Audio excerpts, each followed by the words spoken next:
short time ago, the United States military began major combat operations in Iran.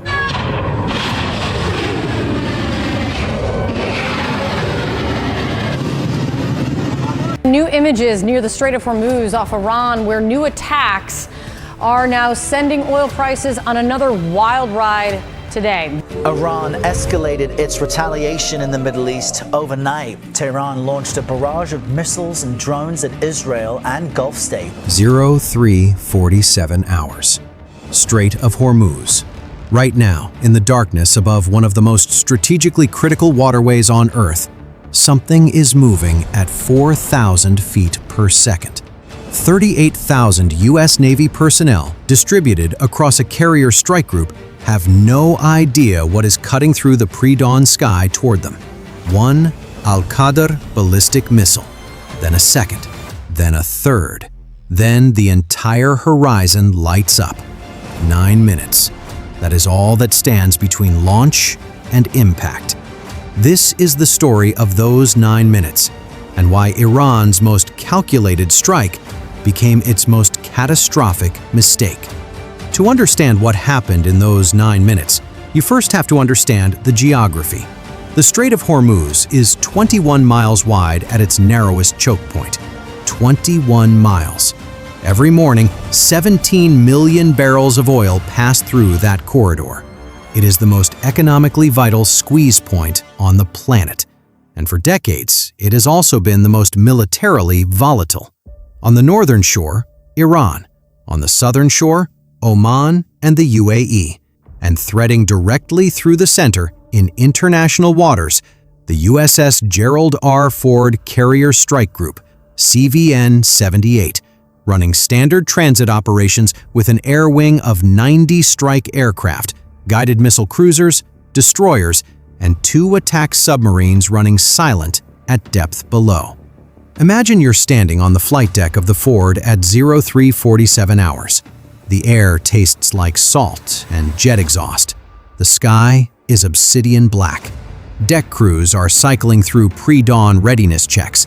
The carrier's 4 Nimitz-class generation A-1B nuclear reactors push 260,000 shaft horsepower through 2 screws, maintaining 14 knots. The flight deck hums beneath your boots. Somewhere 400 miles northeast, something was already in the air. Here is the Iranian calculation. The Islamic Revolutionary Guard Corps Navy, operating under direct authorization from the Supreme National Security Council, had spent 18 months integrating what they believed was a decisive first strike capability. The Shahed-derived Al-Qadr medium-range ballistic missile, a road-mobile system with an estimated range of 1,700 kilometers, capable of carrying a conventional 750-kilogram penetrating warhead, had been modified specifically with what Iranian strategic planners labeled a terminal maneuver package. The idea was elegant in its brutality. Launch a saturation salvo from mobile transporter erector launchers dispersed across the Zagros mountain foothills. Overwhelm the strike group's layered defenses with sheer volume, and land 1 warhead on the flight deck of CVN-78. Not to sink the carrier, to embarrass it, to crater the flight deck, to send a single, undeniable message to Washington: your power projection assets are not safe in our waters. The salvo architecture was designed in tiers. 7 Al-Qadr ballistic missiles in the primary wave, followed by 14 Noor anti-ship cruise missiles, Iran's domestically produced version of the Chinese C-802, sea skimming at 15 meters above the surface, terminal radar active. Then, 3 minutes behind that, a tertiary sweep of 42 Shahed 238 jet-propelled loitering munitions, operating in an autonomous swarm configuration. 63 threats, multiple domains, multiple flight profiles, multiple approach vectors designed to stress test every layer of American air defense simultaneously. They believed they had solved the problem of American naval supremacy. They were profoundly wrong. Here is what they failed to account for. The United States Space-Based Infrared System, SBIRS, maintains a constellation of geosynchronous and highly elliptical orbit satellites positioned specifically to detect the infrared bloom of ballistic missile launches within 8 seconds of ignition. 8 seconds. The Al-Qadr missiles burned their first-stage propellant for approximately 44 seconds. By the time those motors burned out at 70,000 feet, SBIRS had already classified the launch, computed the initial trajectory, and transmitted a threat assessment to 3 separate command nodes simultaneously. The enemy's entire strike plan was known before their missiles had even reached apogee. At 03:49 hours and 12 seconds, the Tactical Flag Command Center aboard CVN-78 received an automated SBIRS alert tagged Flash Precedence. The strike group's composite warfare commander, a rear admiral with 22 years of surface warfare experience, had exactly one decision to make: General Quarters. All hands. Every soul aboard CVN-78 and across the strike group's 7 vessels was moving within 40 seconds of that alert. You're in CIC now aboard USS Leyte Gulf, the strike group's Ticonderoga-class guided missile cruiser running point defense position 12 nautical miles ahead of the carrier. The AN/SPY-1B passive electronically scanned array radar, 4 fixed planar arrays, each transmitting at approximately 4 megawatts of peak power, has already acquired all 7 inbound ballistic trajectories. The Aegis Combat System's Weapon Control System Mark 7 is computing intercept solutions in real time, cross-referencing launch point data from SBIRS with onboard track files. The system is operating in SPY-1 track-while-scan mode, managing 200 simultaneous tracks. 7 of them are screaming inbound at Mach 14. Layer 1 deploys at T-7 minutes 20 seconds to impact. USS Leyte Gulf and USS Ramage, an Arleigh Burke-class destroyer in the forward screen, execute coordinated Standard Missile 3 Block 2A launches. The SM-3 Block 2A is a 3-stage interceptor with a kill vehicle, the DACS system, Divert and Attitude Control System, that navigates to intercept using hit-to-kill technology. No warhead, pure kinetic energy. The SM-3 Block 2A reaches a burnout velocity exceeding 15,000 feet per second and is capable of engaging targets in the exoatmospheric phase, above the atmosphere, where ballistic missiles are at their most predictable, coasting along their ballistic arc. 4 SM-3 Block 2A rounds leave the Mark 41 vertical launch systems of Leyte Gulf and Ramage in rapid succession. Each round costs approximately $27 million. Each decision took less than a second. At 60 miles of altitude, the first intercept occurs. Kill vehicle separates. DACS fires. The closing velocity between interceptor and threat rounds 6 kilometers per second. Impact. The Al-Qadr warhead disintegrates in a kinetic detonation above the atmosphere, its debris field scattering harmlessly across a 2-kilometer debris cone that will fall into the Indian Ocean. Then, a second intercept. Third. Fourth. 4 missiles down, 3 remaining in the primary ballistic wave, and already the cruise missiles are racing in below radar line of sight at 15 meters above the sea surface. The SM-3 does not engage cruise missiles. That is not its domain. This is where the kill chain shifts from exoatmospheric to terminal defense. And this is where the system integration the enemy failed to model makes all the difference.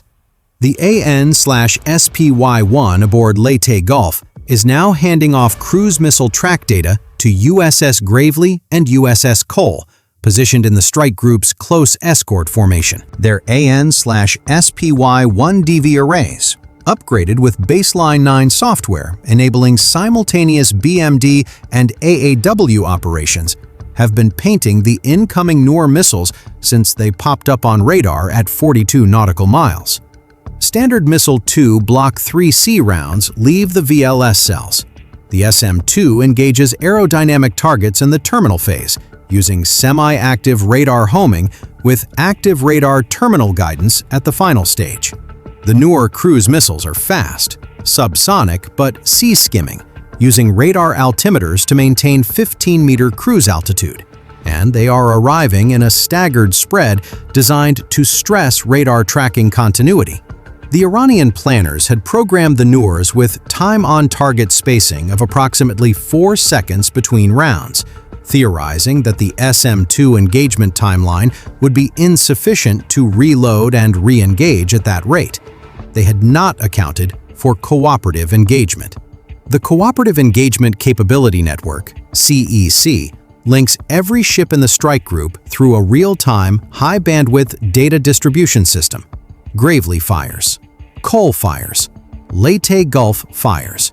The 3 ships are sharing a single integrated fire control picture, meaning one ship's radar track can guide another ship's missile. The engagement is not 3 ships defending independently. It is a single, distributed weapon system with 17 launcher cells firing in coordinated sequence. 11 Noor cruise missiles are killed in the outer envelope, between 42 and 18 nautical miles from the carrier. 3 survive the first SM-2 salvo and enter the inner zone. This is where the ESSM, Evolved Sea Sparrow Missile, RIM-162 Block 2, takes over. ESSM flies at Mach 4, guided by active radar homing with a proximity-fused blast fragmentation warhead optimized for destroying aerodynamic threats with a hit inside 20 meters. 2 Noor missiles detonate at 8 nautical miles.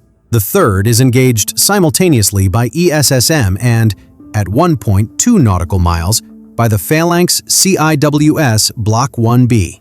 The 20mm M61A1 Gatling gun delivers 4,500 rounds per minute in a 2-second burst. The missile ceases to exist at 4,000 feet from the flight deck. The third remaining Al-Qadr ballistic missile has been assigned to USS Leyte Gulf's final SM-3 engagement slot. Track solution is clean. Launch. The kill vehicle acquires. Closing. Closing. Miss. The Al-Qadr's terminal maneuver package, a set of small, cold gas thruster nozzles in the re-entry vehicle nose cone, fires a 1.8 G lateral correction at T-14 seconds to impact.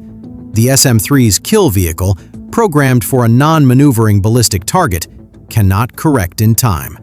The re-entry vehicle is now inside the THAAD engagement envelope, Terminal High-Altitude Area Defense, operated by a U.S. Army battery forward deployed to Al-Dhafra Air Base in Abu Dhabi, 180 nautical miles south of the action. The THAAD AN/TPY-2X band radar, operating in terminal mode with a range exceeding 1,000 kilometers, has had this target in track for 4 minutes. The THAAD interceptor, hit to kill Mach 8.2, reaching a 150-kilometer apogee, meets the Al-Qadr re-entry vehicle at 62,000 feet. The kinetic collision yields an energy release equivalent to several tons of TNT. The threat is eliminated. Final impact point, the surface of the Arabian Gulf, 5 nautical miles northeast of CVN-78's position. Now the swarm arrives. 42 Shahed 238 jet-propelled loitering munitions, each carrying a 40-kilogram shaped charge warhead, each operating on a pre-programmed GPS inertial navigation system with an AI-enabled terminal seeker. They approach in a distributed formation spanning 30 nautical miles of front, altitude spread between 50 and 400 feet, below the engagement floor of most SM-2 and ESSM solutions. The Iranian planners had spent 18 months analyzing Western counter-UAS doctrine. They believed the swarm would overwhelm the point defense layer. What they didn't know? USS Gerald R. Ford had been quietly upgraded with 2 AN/SLQ-32V7 Block 3 systems, an active electronic warfare suite capable of jamming GPS and data link frequencies simultaneously across a 6 nautical mile bubble. At 0350, 6 hours and 44 seconds, the EW suite goes hot. 29 of the 42 Shahed 238 drones lose GPS locks simultaneously. Their AI terminal seekers attempt to shift to passive infrared homing, but Ford's crew has already executed a thermal countermeasures protocol, deploying Mk-53 Nulka active decoy rounds from the ship's SRBOC launchers, creating false infrared signatures at 3 separate bearing lines. 22 drones follow the decoys into the water. 7 drones retain navigation integrity and press the attack.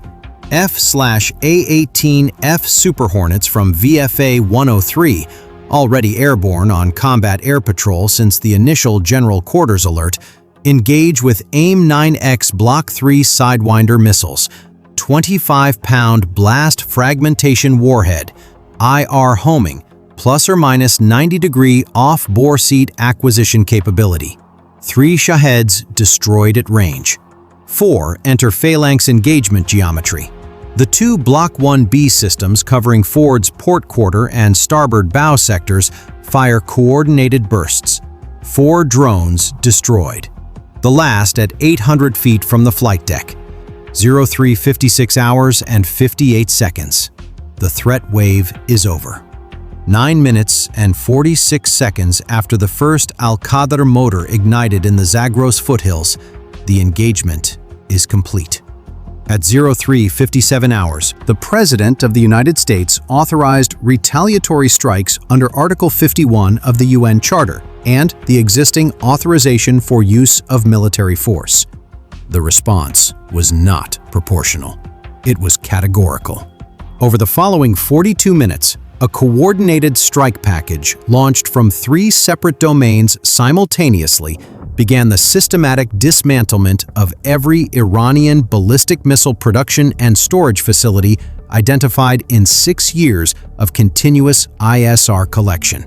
8 B-2A Spirit stealth bombers, launched from Diego Garcia 14 hours prior and holding in holding patterns over the North Arabian Sea, descended to medium altitude and released GBU-57A/B massive ordnance penetrators, the 30,000-pound bunker buster, capable of penetrating 200 feet of reinforced concrete before detonating. The underground Al-Qadr missile production complex near Parchin, destroyed. The Shahrud missile test site, destroyed.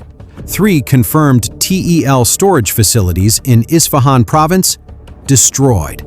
Simultaneously, 4 Virginia-class attack submarines, SSN 780 through SSN 783, each carrying 12 BGM-109 Tomahawk Block 5 land attack missiles, executed coordinated time-on-target salvos from firing positions in the Gulf of Oman.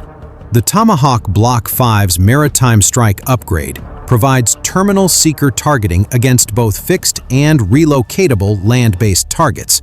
48 Tomahawks struck radar stations, IRGC command and control nodes, and SIGINT collection sites across 3 Iranian provinces within a 6-minute window, depriving the Iranian National Command Authority of battlefield awareness at precisely the moment they needed it most. F-35C aircraft from CVW-8, launched off Ford's flight deck in 2-minute intervals, executed deep penetration strike missions against the surviving mobile launcher infrastructure, the road mobile TEL sites that the Al-Qadr salvo had been fired from. Using AN/APG-81 AESA radar in synthetic aperture mapping mode and AIM-9X Block 3 integration for self-defense, with GBU-31 JDAM and GBU-53/B StormBreaker precision munitions in internal bays. Charged, each F-35C carried 16 StormBreakers, 16 targets per aircraft, 55-pound tri-mode seeker warheads that can distinguish between moving vehicles and static vehicles, even through cloud cover. The TEL sites were not just destroyed, they were erased. 42 minutes after retaliation began, the U.S. National Command Authority issued a formal cessation order. The damage assessment was stark. 7 Al-Qadr launch sites eliminated. 14 Noor coastal battery positions destroyed. The Al-Qadr production facility, representing an estimated 8 years of ballistic missile industrial development, rendered non-functional. 3 IRGC regional command centers struck and assessed as mission killed. 41 of the 63 Iranian weapons launched were destroyed in the defensive engagement. The remaining 22 were electronic warfare killed, decoy diverted, or phalanx destroyed at terminal range. 0 penetrating hits on any U.S. Navy vessel. 0 fatalities aboard the strike group. On the Iranian side, the accounting was different. Estimates placed the number of IRGC personnel at the struck facilities, technicians, launch crews, support staff, in the hundreds. Men who had dedicated careers to building a capability their leadership ultimately expended in a single 9-minute window. Whether the Supreme National Security Council understood in the moment they authorized the launch that they were not just firing missiles, but initiating the destruction of 2 decades of strategic investment, that question may never have a public answer. And that time comparison the Iranians made, believing they had a viable first strike window, collapsed against a single reality. American layered defense does not fight in sequences. It fights in parallel. SBIRS detects. Aegis assigns. SM-3 engages exoatmospheric. SM-2 engages aerodynamic. ESSM engages inner terminal. Phalanx engages point defense. EW jams. CAP engages visual range. Every layer active simultaneously. Not a chain, a net. And when a net catches a strike of 63 weapons across 3 delivery domains, what you get is not a partial success. You get a total interception rate of 100% effectiveness against every weapon that mattered. The final arithmetic: 63 weapons launched, 4,212 defensive rounds fired across all platforms and layers, a defense-to-offense expenditure ratio that tells its own story about the cost asymmetry of modern offensive versus defensive operations. The Iranian strike cost an estimated $340 million in munitions. The U.S. defensive engagement cost, in interceptors alone, exceeded $1.8 billion. The American retaliatory strike destroyed facilities representing an estimated $12 billion in Iranian strategic investment. The return on that investment was 0 strategic impact and total capability denial. This is what deterrence failure looks like in the modern era. Not a dramatic clash of equals, not a fog of war tragedy where both sides stumble into catastrophe. A precise, clinical, one-sided demonstration of what happens when a regional power mistakes political resolve for military capability. The Strait of Hormuz remains open, the carrier remains operational, and a generation of Iranian ballistic missile development is on the floor of the Arabian Gulf. The lesson here isn't simply that American technology won. The lesson is integration. No single system defeated this strike. The SM-3 missed 1 target, the ESSM missed 3, the EW suite worked imperfectly. But the layers overlapped precisely where individual systems fell short, because 30 years of doctrine, engineering, and combat experimentation went into designing a defense where no single failure is fatal. That is not an accident. That is architecture. Here is the question that keeps strategists awake. In a world where every adversary has now watched this 9-minute engagement play out, where does deterrence go from here? Does this scenario make conflict less likely? Or does it drive the next generation of hypersonic maneuvering warheads, mass salvo architectures, and electronic countermeasures designed to crack exactly the kind of layered net that just performed flawlessly? The answer may define the character of every maritime conflict of the next 30 years. What surprised you most about how this engagement unfolded? Drop your analysis in the comments. I want to know which layer you think mattered most. And if this kind of in-depth military scenario breakdown is what you're here for, subscribe now. This is exactly the kind of content we build every week.